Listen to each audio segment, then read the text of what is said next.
నేను core job చేస్తా ఉన్నాను. సో, అర్జెంట్‌గా జాబ్ వచ్చేసేయాలి. కోర్ జాబ్ అంటే మెకానికల్‌లో, త్రిబుల్ ఈ, సివిల్‌లో సో, ఈ రకరకాల కోర్ జాబ్ చేస్తా ఉన్నాను. నేను ఒక స్టూడెంట్ నా దగ్గర మాట్లాడారు. సో, ఇమ్మీడియేట్‌గా నాకు జాబ్ వచ్చేసేయాలి.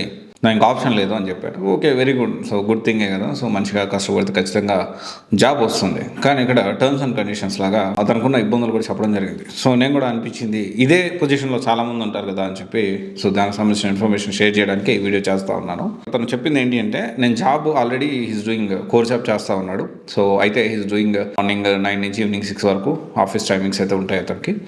అండ్ ఆ తర్వాత వచ్చేసి అతను ఇంకొక విషయం ఏం చెప్పాడంటే నాకు ఫినాన్షియల్లీ కూడా so family is dependent on me. Family మొత్తం కూడా ఫినాన్షియల్గా నా మీద డిపెండ్ అయ్యింది. సో ఎట్టి పరిస్థితుల్లో నాకు ఇన్కమ్ అనేది ఖచ్చితంగా కావాల్సిందే. అండ్ దీనికి సంబంధించి ఎట్ ద సేమ్ టైం నేను ఈ జాబ్ వదలలేను, అలాగని చెప్పి ఈ జాబ్లో కంటిన్యూ కూడా అవ్వలేను.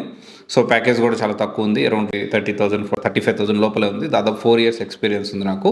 నేను ముందుకు తీసుకెళ్ళాలి అంటే ఇంకా పెంచుకోవాలనుకుంటున్నాను. సో ఇమీడియట్గా జాబ్ వచ్చేసేయాలి, ఇమీడియట్గా సాఫ్ట్వేర్ జాబ్ వచ్చేసేయాలి అని చెప్పి మాట్లాడుతూ ఉన్నారు. సో ఫస్ట్ ఏంటి అంటే కోర్ జాబ్ చేస్తున్నప్పుడు కోర్ జాబ్ నుంచి ఐటీకి షిఫ్ట్ అవ్వడం అనేది, అందులో ఫినాన్షియల్ కండిషన్ బాగాలేనప్పుడు ఇమీడియట్గా బ్లంట్గా డెసిషన్ తీసుకొని రాలేదు. First point. ఇంకోటి వచ్చేసి ఏంటి అంటే మీ కెరీర్ గ్యాప్ని బట్టి, ఓకే, మీకున్న ఎడ్యుకేషన్ బ్యాక్గ్రౌండ్ బట్టి సో మీకు కొంచెం టైం అనేది మినిమం టైం జనరల్గా ఇప్పుడున్న సిచ్యువేషన్లో ఒక ఫ్రెషర్ జాబ్ తెచ్చుకోవడానికి మినిమం 5 to 6 months పడుతుందండి. Minimum average. ఇంకా ఎక్కువే పడుతుంది కానీ తక్కువ అయితే పట్టదు ఫ్రెషర్గా జాబ్ తెచ్చుకోవడం. అందులో నాన్ ఐటీ నుంచి కెరీర్ గ్యాప్ కోర్ జాబ్ చేస్తూ అంటే ఆ ఫ్రెషర్ కూడా ఏంటి కంప్లీట్లీ ఫుల్ ఫ్లెడ్జ్డ్గా కోర్స్ నేర్చుకునే పనిలోనే ఉంటాడు. సో కొంతమంది మేబీ పార్ట్ టైం జాబ్స్ చేస్తుంటారు, ఉండొచ్చు, అది డిఫరెంట్ స్టోరీ.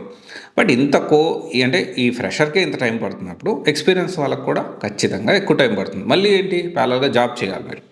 సో ఇవన్నీ కన్సిడర్లోకి తీసుకోండి. సో చాలా ఈజీగా అయిపోతుంది.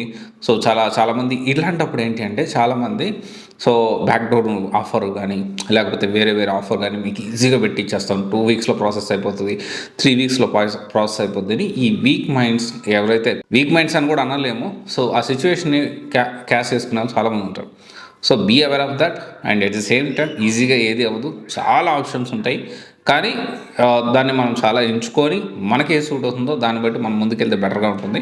So prepare your mind set. అంత ఈజీ అయితే కాదు అనే విషయం మాత్రం ఖచ్చితంగా ప్రిపేర్ అవ్వండి.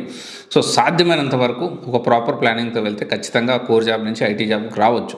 కానీ కొంచెం టైం పడుతుంది, ఆ పేషెన్స్ అది పెట్టుకోవాలి. At the same time so అవసరమైతే జాబ్ వదిలేసి కొంచెం రిస్క్ తీసుకొని దీని సైడ్ రావడానికి కూడా ట్రై చేయాల్సి ఉంటుంది. రిస్క్ లేకుండా అయితే మీరు స్మూత్గా అయితే ట్రాన్సిషన్ అనేది జరగదు. ఓకే, ఇది ఒకసారి ఆలోచించండి. Thank you.